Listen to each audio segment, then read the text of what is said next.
ce que j'ai raconté, il y a eu donc ce grand numéro spécial organisé par Libération à l'époque, où ils avaient interrogé des cinéastes du monde entier, pourquoi filmez-vous? Et moi j'avais répondu, voilà, la scène se passe en 1894, un endroit dans le Midi qui s'appelle La Ciotat.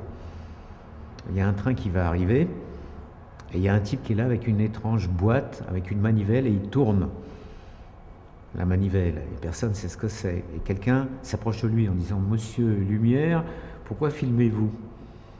Et Lumière de répondre, c'était complètement imaginaire, mais Lumière de répondre, ben vous voyez, j'ai inventé cet appareil pour enregistrer des vues animées, donc il faut bien que je m'en serve. Voilà, pourquoi filmez-vous? Parce qu'il y a une boîte qui est là, et puis il faut faire des films avec. Donc je voulais éviter toutes les réponses qui étaient des réponses, je ne sais pas faire, je ne sais rien faire d'autre, ou c'est ma vocation, etc. Réponses que je trouvais prétentieuses et parfois stupides. Un cinéaste indépendant, c'est une bête de plus en plus rare maintenant, parce qu'on est quand même dans un système très industriel où il faut avoir l'accord des chaînes, etc. Bon, donc moi je considère que la partie active du métier de réalisateur, c'est la partie où justement où on filme, où on monte. La plupart du temps, notre énergie passe dans la préparation financière d'un film. Et le filmage, éventuellement même la préparation, le contact avec les comédiens, le filmage, le montage, ce sont les vacances. Et le vrai travail, l'horrible travail, c'est tout ce qu'il faut faire avant, pendant, après. C'est-à-dire qu'on est amené à s'occuper de 1000 choses, administratives, comptables, relationnelles, etc. Alors parfois on me dit, mais c'est pas un réalisateur de faire ça. Je dis, oui, mais d'accord, mais je suis pas en 1930 à Hollywood. On est en Europe, en 2007, et voilà, donc il faut bien le faire. Comment peut-on faire autrement? Alors bon, les étapes que je préfère sont des étapes actives. Je veux dire, quand j'ai l'impression de pratiquer ce métier. Mais encore une fois, ce sont les vacances. Filmer, monter, ce sont les vacances.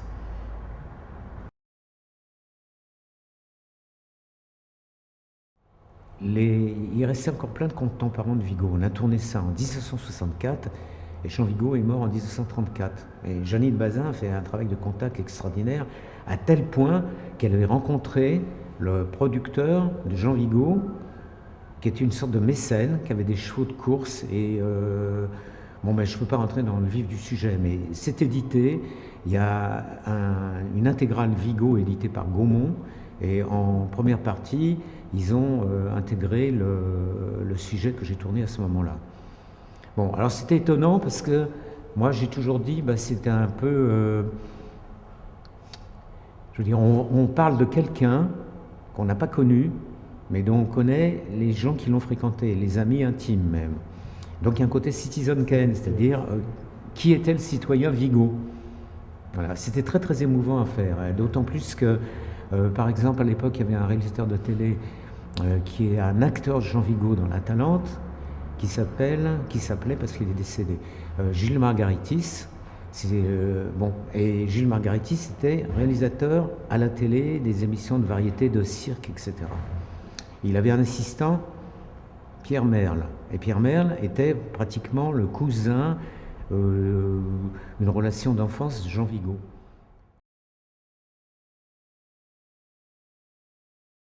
C'est-à-dire, quand je suis parti, j'étais pas anti-acteur, mais j'étais très préoccupé par le réalisme. Je disais, le réalisme, ça peut être prendre les gens dans la rue, à ce qu'on fait maintenant. Mais ce côté naturaliste, alors Jean Renoir a eu une bonne explication. Il a dit, écoutez, on peut très bien aller dans un café, enregistrer les gens, les clients, et puis voilà, et on dit c'est du cinéma. Il répondait non, c'est pas du cinéma, parce que autant aller dans un vrai café, consommer, en plus on peut consommer, mais c'est pas ça le cinéma. Il y a toujours l'artifice qui recrée la réalité. Voilà. Alors c'est vrai que j'avais démarré comme ça par rapport aux acteurs en disant, ben, finalement, j'étais très je prenais en compte le système néo-réaliste italien.